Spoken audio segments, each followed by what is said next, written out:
Mommy or daddy. They're simple words some parents may take for granted until their child can no longer speak. That's just one symptom of a 3-year-old girl who lives with Angelman syndrome. Her mother, Stacy Brown, tells me her disorder has impacted their family in a major way.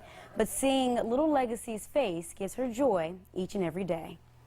You want to see your children excel in life, and to hear that she's not going to be able to do certain things, it gets you sad. But most of all, you have to just kind of think of the positive about it. Relentless faith. We're done crawling. We're working on walking now. Help from family members.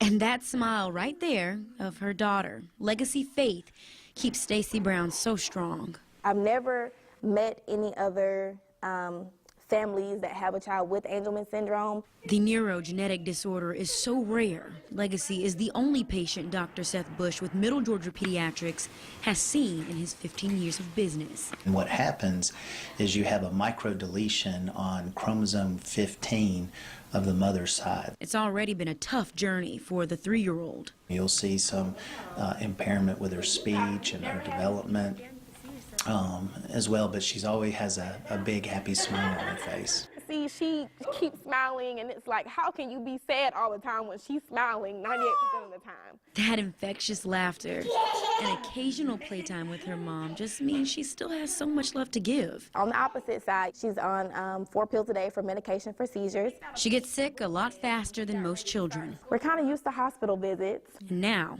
the fight begins for Stacy, Legacy, and other families searching for a cure. If you're out there and you're hearing your son or daughter say mama and dada and I want juice, I don't hear that. She may never hear her daughter speak, but no matter what, Legacy Faith is Stacy's angel. International Angelman Syndrome Day is February 15th. The family asks that you please donate at least $15 to the National Foundation at www.angelman.org.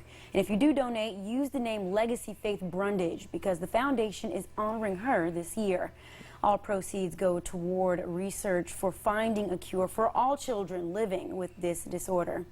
And as we continue this discussion on Angelman syndrome, Children's Hospital Navicent Health Dr. Anthony Pearson-Shaver joins me to talk more about this disorder and how it impacts young lives. So good morning to you, doctor. Good morning. So just kind of reiterating exactly what Angelman syndrome is, can you kind of go over that? Well, Angelman syndrome is a gene deletion, which means that a particular portion of a gene is deleted, and so that there's extra expression on another portion of the gene. It's probably easiest to think of it from the standpoint of there is an overexpression, I guess, of dad's. Okay. Dad's gene and less expression to mom's gene. And that's chromosome 15, which we heard in the chromosome story. 15, yes. Okay, so I read that 50% of individuals with Angelman syndrome are originally misdiagnosed, right? Yes. So how is it diagnosed, and why is it so commonly misdiagnosed? Well, the problem is there's nothing really physically wrong with these children at birth. So that usually the initial syndrome or symptom that parents are faced with is just the differences in their activity or the fact that they're not developing as quickly as maybe their siblings might have.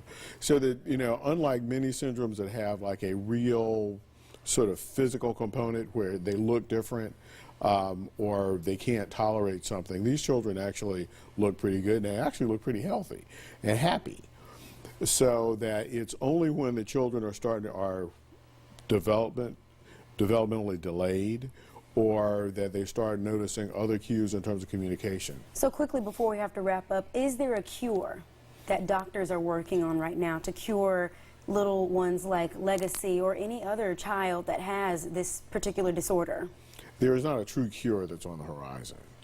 There may be some gene manipulations that are being evaluated, but realistically at this point in time there's not a cure. All right. Well, thank you, doctor, for joining us. We appreciate it. You're very welcome. And again, Angelman International Day is this weekend on Sunday, February 15th.